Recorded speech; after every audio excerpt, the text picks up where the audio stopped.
Nos traicionó. Los viernes a la por mañana. Un rato. En un buen comienzo igual, con Nico Márcico y Sí, María, Nico. y ahí hacemos el pase con Roberto. Sí. Me hacen pensar mucho ustedes tan temprano, pero no. Estaba pensando, claro, ¿vieron esto de la segunda vuelta de Macri, ¿no? Este libro diciendo, bueno, el problema nuestro fue no ir, no fue el modelo, sino no haber profundizado. Y de algún modo estaba pensando que ahí hay dos cosas. Primero, que viene Milei y en 1 año y medio avanza con la motosierra fuerte. No el gradualismo, de algún modo es un buen discípulo de Macri. Sí. Y a la vez el poder económico aprendió de no poner ahí la cara de un hijo del poder económico como es Macri. Entonces, si ahora lo tienen que en algún momento tirar por la ventanilla Milei, lo van a tirar, total, no tiene ningún costo. En cambio, con Macri era más complicado, ¿no? Porque es parte núcleo estructural de la patria contratista y de los grandes grupos económicos y demás. Por otro lado, estaba pensando cómo enlazar cuestiones que están pasando en la actualidad, día a día, estructurales, ¿no? que marcan la Argentina de las próximas décadas, además, porque ellos están avanzando en un montón de medidas que después va a ser difícil deshacer. Así es. Y a la vez una coyuntura que te obliga a estar en el mundo, como de algún modo, el chimento de la política, ¿no? Casos de corrupción, piedras que se tiran, qué pasa, quién le dijo a quién qué cosa, ¿no? Y cómo enlazar esto, es muy difícil porque a veces es tan contundente lo que sucede el día a día en la Argentina que uno se deja de observar algunas cuestiones más estructurales. Y entonces yo pensaba, bueno, ¿qué pasó en lo que yo estudio, ¿no? Temas energéticos? ¿Qué pasó en el último tiempo? Bueno, hubo un hecho muy relevante, que fue los pliegos, se presentan los pliegos, la licitación de las centrales hidroeléctricas del Comahue, que son el Chocón, las nombro porque si no, no las conocemos, ¿no? El Chocón, Alicurá, Piedra del Águila y Cerros Colorados, y ahí en los pliegos uno observa cuáles son las nuevas características que el gobierno propone para la reconcesión. Primero, un poco de historia, ¿no? Esto se venció en 2023, el gobierno de Alberto Fernández podría haber avanzado en la reestatización de esas empresas y no lo hizo. Otra de las cosas que hay que aprender a futuro, de no dejar pasar las oportunidades, porque era la oportunidad estratégica de que vuelvan a manos del Estado. Porque eso no siempre fue privado. Exactamente. Vos contabas esta historia. Fueron realizadas por el Estado, la infraestructura de las centrales fue realizada en el Estado y en 1992 Menem las privatiza por 30 años. Llegamos en 2022-2023 a la oportunidad de volver a recuperar esas centrales y se privatizan.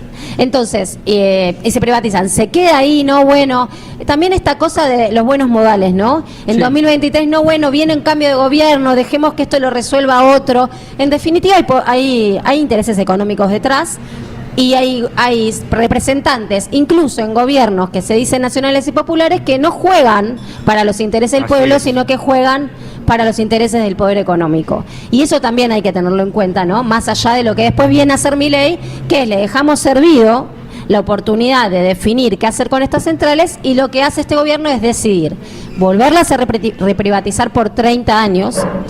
Pero no solo eso, sino otorgar que la remuneración del costo, ¿no? de lo que produce la central, que es generación hídrica, energía con generación hidroeléctrica, es dolarizado y se indexa a la tasa de interés de Estados Unidos.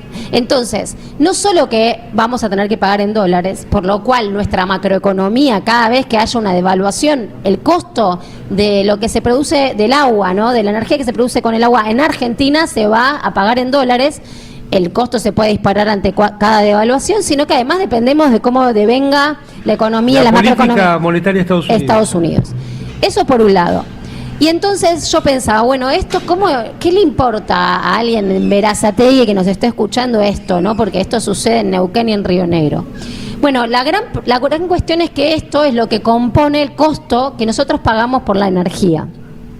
Y cuando después los bien pensantes, ¿no? Las buenas personas también del periodismo, que siempre están en este lugar que no somos la grieta, te critican porque no, los subsidios, ustedes subsidiaran y demás, en realidad cuando el costo de la energía se dolariza, cuando el costo de la energía hídrica, además que es una de las más baratas, se convierte en un costo que aumenta el costo general de energía y vos venís con la perorata de los subsidios, ¿eso qué quiere decir? Que ese costo lo van a trasladar directamente Más tarifa. a las tarifas, Claro. a lo que pagan industrias, comercios, sectores productivos de la Argentina que después entran en crisis, y nosotros y en todos los hogares, ¿no? Entonces, ¿en qué contexto pasa esto? En el contexto del mismo tiempo donde vemos al presidente yendo en distintos lugares del país que le tiran piedras y que dicen que las piedras son de los cucas. Pero era brócoli. Entonces claro, brócoli, piedras, bueno. Brócoli pétreo. La gran pregunta es, esto, ponele que hubo 2, 3 personas, incluso podrían ser servicios de ellos haciendo eso para generar esa circunstancia, Total. no lo sabemos. Pero esto es en una situación donde la gente se está muriendo de hambre. Y entonces yo traje datos, ¿no? Para pensar las tarifas. Eso. Entonces, por ejemplo, primero que nada, la famosa segmentación, ¿no? ¿Qué decían de la segmentación? No, hay que segmentar porque no podemos darle subsidio a los ricos. Bueno, bien, se hizo la segmentación, esto en el gobierno de Alberto Fernández. Una segmentación que hace que los sectores altos no paguen sus subsidios y después se subsidia a los medios y a los bajos, ¿no? ¿Qué hizo este gobierno con la segmentación? Hizo al contrario, una redistribución de ingresos, porque los aumentos tarifarios fueron mucho mayores en los sectores populares. Por ejemplo, el precio de la factura promedio acumulado, el aumento acumulado desde que está Milei ahora, fue de 585%. Eso es de todas las facturas. Sí, de un promedio de todas las facturas de todo el país. En realidad del AMBA, esto porque estoy calculando específicamente lo que regula O sea, el subió gobierno. 5 veces. 5 veces, casi 6 veces lo que pagábamos en noviembre de 2023. ¿Cuánto aumentó para los que no tienen subsidios, los altos ingresos? 290%, o sea, la mitad. Y bueno, sectores medios andan ahí también, ¿no? Cercano a... Después, otra cosa. O sea que la segmentación la usaron al revés. para O sea, terminó que paguen perjudicando los que menos más. tienen. En términos relativos, Lo que que paguen los decimos más siempre. que los menos tienen. Claro. ¿Cuánto pesa el valor de una factura sobre el ingreso que estima el Estado que tiene un hogar de bajos ingresos? Que sería, aquellos que son bajos ingresos son los que tienen menos de una canasta básica, línea de pobreza. Tienen que pagar casi el 3% de sus ingresos totales. Hablamos de una canasta básica de 930.000 pesos, de sus ingresos totales el 3% va a pagar la factura de energía eléctrica, no estoy hablando de todos los servicios. ¿Cuánto es lo que un hogar que está en altos ingresos, que sería 3 canastas y medias más o menos, o sea, que gana más de 4 millones de pesos un hogar que compone eso, un 1,3%. Es decir, que en términos relativos, en relación a sus ingresos, una familia de bajos ingresos tiene que pagar mucho más que una familia de altos ingresos. Y por otro lado, ¿qué hizo el gobierno? O sea, esa es la política de tarifas, que además, cada vez que hagan políticas más generales de aumento de costo de la generación, como en el caso de la reprivatización de las centrales, esto va a repercutir cada vez más en todas las facturas, pero en términos relativos más en la gente que tiene menos ingresos. Claro. Ahora, en el mismo momento, ayer salió una nota del Post Energético, que es un portal de energía muy interesante, que publica datos, es que en lo acumulado, o sea, en lo que va el gobierno de Milei, 2,2 millones de hogares perdieron el subsidio.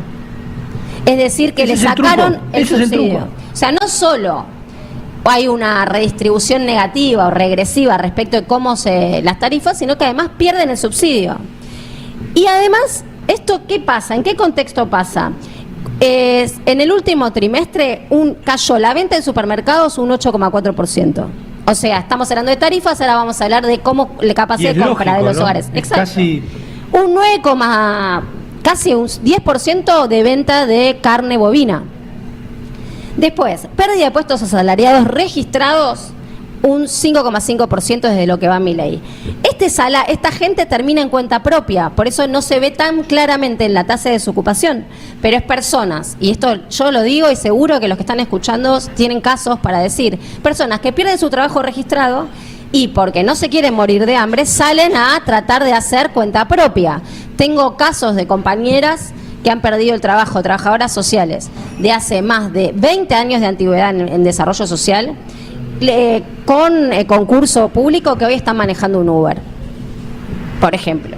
Y después, en momentos, acabo de ver una publicación de Cifra, CTA, donde el salario mínimo vital y móvil cayó, en lo que va del gobierno de Milei, un 32%. Después, Julia Estrada, estoy diciendo cosas que vi hoy. Julia Estrada publica situación de trabajadores registrados. 280 suspendidos, trabajadores suspendidos en Santa Fe, en una empresa que se llama Firmate Cosechadoras.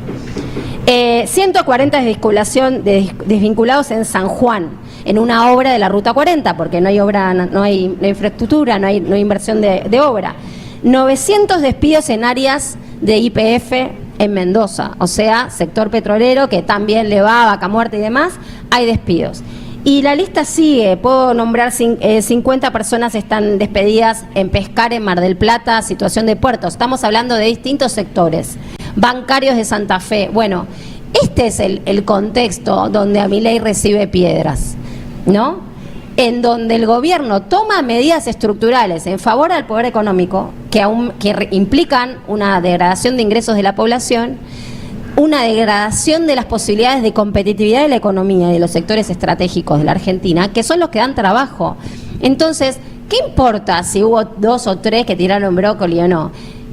¿Qué nos sorprende que esto suceda, no? La violencia, además de la violencia del gobierno constante en términos comunicacionales, hay una violencia real, material, concreta, porque hay una transferencia de ingresos cada vez más profunda y más descarada desde los sectores populares hacia el gran poder económico. Eso es lo que está pasando y no va a dejar de pasar hasta que no haya un estallido, porque la realidad es esa. Excelente, excelente. Y esta explicación que nos da Luria es la gran explicación de por qué Cristina Fernández de Kirchner está detenida. Está detenida porque para que haya una peor distribución del ingreso, la persona que mejor representa una buena distribución del ingreso, que lo hizo concreto, que no es verso, que en 12 años y medio siempre mejoró la distribución del ingreso en Argentina, bueno, no tiene que estar en la cancha. Por eso no hay que naturalizar que Cristina Fernández de Kirchner no esté en esta elección.